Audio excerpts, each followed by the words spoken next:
Hi, it's Keith from the Evangelical Free Church Stony Stratford, and we're continuing our series of short talks in the Gospel of Luke.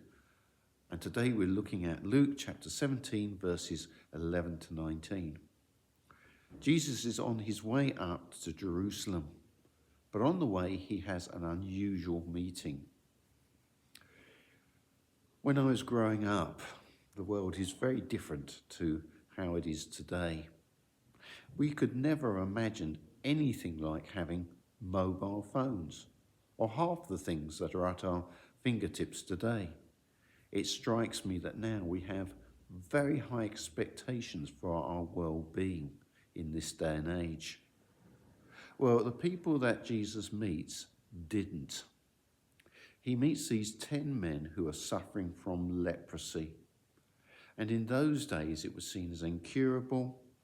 It was seen as unclean, and they had to, as we read in the text, stand at a distance, because that's what the law demanded. You can read all about that in Leviticus 13. And so, not surprisingly, they call out to Jesus to have pity on them. Jesus' remedy is incredibly simple, but it's incredibly strange if you think about it as well. Verse 14, when he saw them, he said, "Go show yourselves to the priests." And as they went, they were cleansed. Think about it. It's a very strange thing to say, go and show yourselves to the priest, because he hasn't come up, he hasn't touched them or done any of the things that might have been associated with healing. And yet, off they go.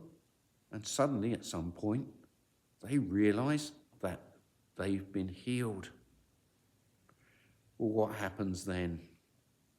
Verse 15, one of them, when he saw he was healed, came back, praising God in a loud voice. He threw himself at Jesus' feet and thanked him, and he was a Samaritan.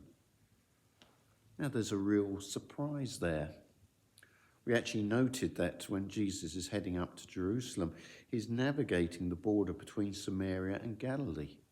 Now, although Jesus did have encounters in Samaria, Jews were not usually welcome there, which may explain why he was taking that route. The Jews and Samaritans, to put it mildly, did not get on.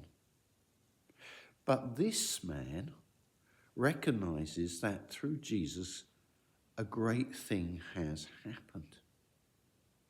Well, Jesus expresses almost surprise. I'm not sure it was surprise, but he makes an interesting statement. Verse 17, Jesus asked, "Were not all 10 cleansed? Where are the other 9? Was no one found to return and give praise to God except this foreigner?" It's interesting that, isn't it? The last person you'd expect to give praise to God does. And actually, that seems to be Jesus' chief concern. Remember, Jesus never did any miracles just like a magician who does a conjuring trick. They weren't sort of like sleights of hand or, wow, wasn't that incredible? And sadly, when I was growing up, sometimes the Sunday school teachers would teach them a bit like that. No, he did them for a purpose. And this was to glorify God. And there's an unexpected blessing for this guy, this Samaritan, this outsider. Because what Jesus then says to him must have seemed extraordinary and wonderfully uplifting. Verse 19, then he, that's Jesus, said to him, "Rise and go, your faith has made you well." Quite literally in the Greek, it's your faith has saved you. Now, this raises a question.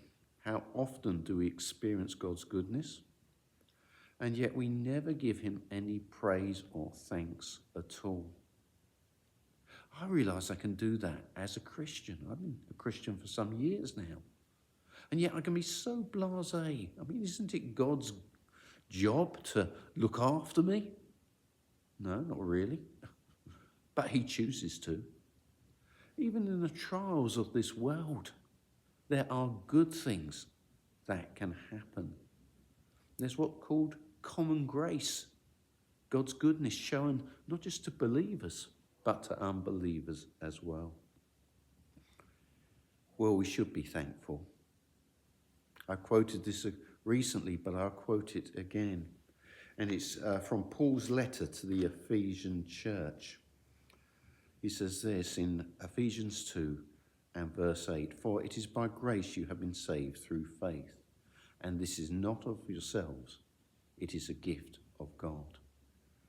However good or bad my life might be, the fact is that God, through Jesus, God become man, has saved me. And that deserves thankfulness. It deserves praise. It deserves giving glory to God. Thank you so much for listening.